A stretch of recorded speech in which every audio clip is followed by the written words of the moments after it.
Gorgeous morning today at Choke Canyon State Park. And my buddy thought it would be a good idea if I make a video walking through my new setup.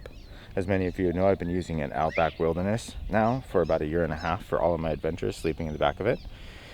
And I've got a new friend. There it is. So I'm going to do a quick walkthrough of the full setup here. Then I'm going to do a little more deep dive into the different pieces. What I have now is a Toyota Tacoma 2025 over here. And that's the premium package. Came with rock rails and not the iForce Max, just the regular 4-cylinder turbo engine, no hybrid. And then I have a 2023 Airstream Basecamp 20X. So that's the 20-foot version with the 3-inch extra rise for going over a little bit more difficult terrain. I also have, coupling them together, an Anderson weight distributing hitch, which is not hooked up right now. I'll probably do a video at some point hooking that up. I did not understand the importance of the weight distributing hitch when I first got this. I thought, okay, you get yourself a truck, you check the toe capacity, and then you check the tongue weight, right? So obviously the tongue weight is how much weight you can have sitting on the actual tongue of the truck. And then what you want to do is obviously just make sure that you don't exceed the truck's capacity. This really is not everything you need to pay attention to. There's also the issue of all of the dynamics between the vehicle's suspension and hauling the trailer. In an ideal world, the truck and the trailer are completely flat when they're on level ground, and there's no dip, or at least not a deep dip or sag in the rear of the truck. Some trucks can handle a trailer about this size, so the Airstream Basecamp 20X is around 4,300 pounds when it's fully loaded. The truck tongue weight can obviously handle the portion of that that's resting on the front. So Airstream Basecamp 20X has a about a 510, 520, I think it's between 500 and 550 pound tongue weight, depending upon the weight that's in the trailer, right? The weight distributing hitch that I got is designed to keep those chains there that you can see, right? So chains that are there, they act as levers when the weight of the RV is settling down on the hitch there, and they help pull the front of the trailer up to lift a little bit of weight off the rear suspension of the truck and put more weight on the front.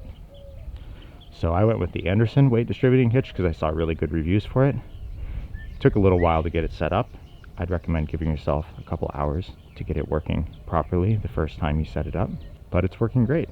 Truck, hitch, trailer. I thought, okay, that's going to be great. Something else you got to pay attention to that I hadn't considered, and that was visibility. The reality is that the 20X is about 8 feet wide, and the truck is only about, I believe at the widest point it was around 6.5 feet wide, meaning that from the tip of the mirror to the tip of the mirror, it's not wide enough to see behind the trailer. Now, laws differ between states. At least here in Texas, the rule is that you should be able to see 200 feet behind the trailer on the highway. So you need to have a visibility of the highway behind the trailer and be able to see the highway on a straightaway about 200 feet behind. I didn't feel comfortable, so I opted to get some extensions, which you can see here. Did a little bit of research, found these on Amazon. Oh look, a spider has already decided to make its home. So these extensions actually work really well. No vibration, no rattling. I did make sure these straps were flush, right? You see down here? You've got to adjust it quite a bit to get them here. I'll provide a link to those. And the only other upgrade that I added personally was the ditch lights to this setup.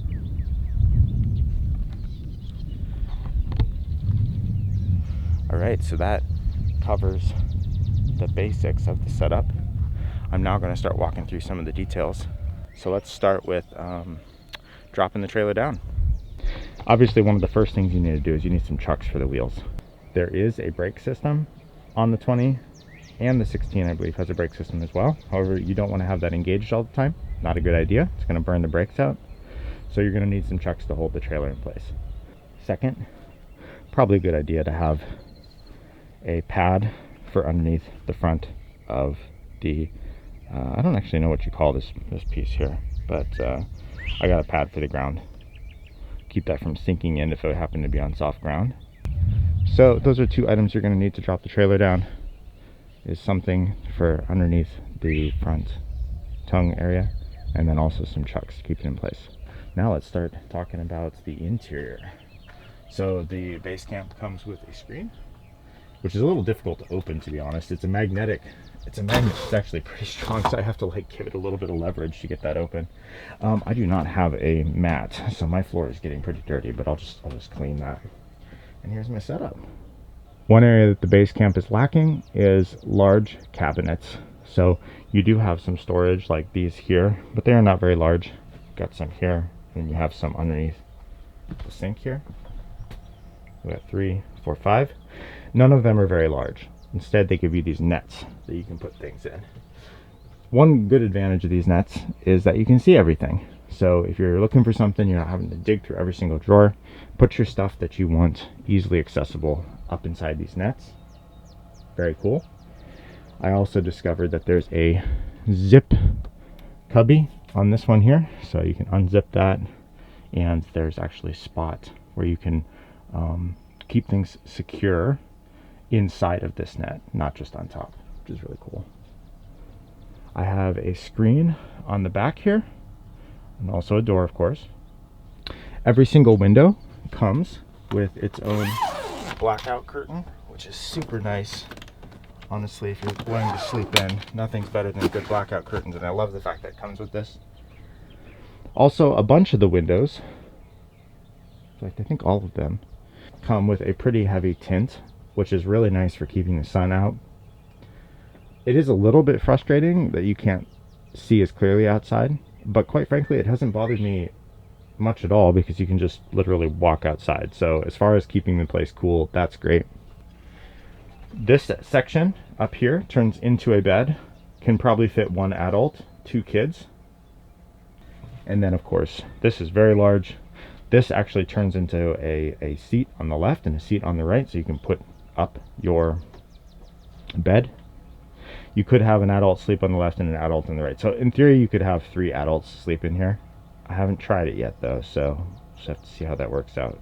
As far as power goes, so you've got this little adapter here. This is a big miss, I think, on the Basecamp, is just having that one spot for 2 power outlets and then some USB ports. There's lots of USB ports, but they're the old style. They're not USB-C on the 2023, which is a little frustrating. So yeah, 2 USB ports there. There's some USB ports down here, 12 volt plug down there as well. There are some USB ports, I believe, on the back side here. And I think there's also some more USB ports over there. So very heavy on the USB ports in here. Power plug is on the outside.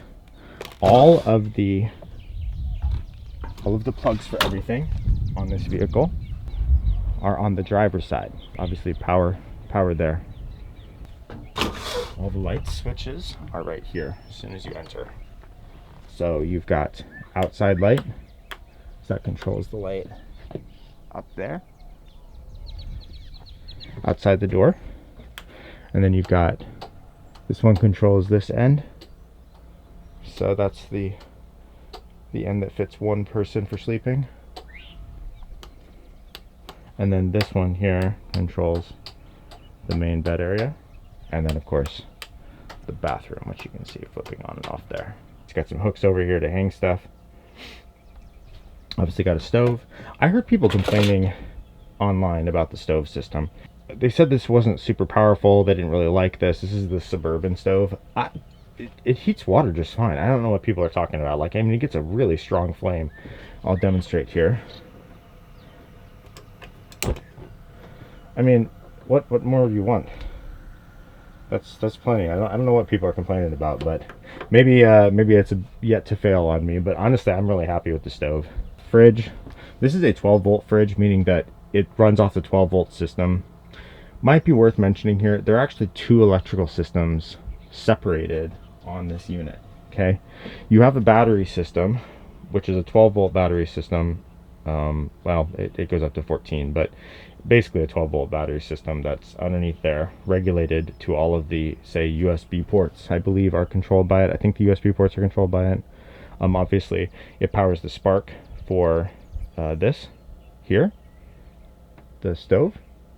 And then the 12-volt system, I believe, runs some of the fans, like the fan here, and there's a fan in the bathroom. But the 12-volt system does not control, and there's no inverter built in, so it does not control the power outlets, and it does not control the AC, right? And this basically means that when you're boondocking and you don't have power connected to the outside, you're not going to be able to get your 120-volt alternating current plugs there, and you're not going to be able to have the AC running. And then, of course, the master switch for that is actually down here. So that right there is the master switch for all the power. And then, of course, I have the microwave upgrade here, too. I have not used the microwave yet. I've heard people online saying that they didn't use the microwave. We'll see if I use it. If I don't use it, I may end up removing it, and then I'm going to have a nice storage spot up there. We'll see. We'll see what I want there. Yeah, so that's the basics of the unit. Obviously, this table removes. There's 2 tables that actually are underneath here. I may show another video of those at some point. But I'm really enjoying this. This thing is fantastic. Cannot even begin to describe how much better this is than sleeping in your car. My personal goal with this setup is that I am going to head out to a location, drop it down, and quite frankly, it's going to be a base camp for me. And then I'm going to do adventures off into the woods, or taking a couple days and going back into the backcountry, that sort of thing.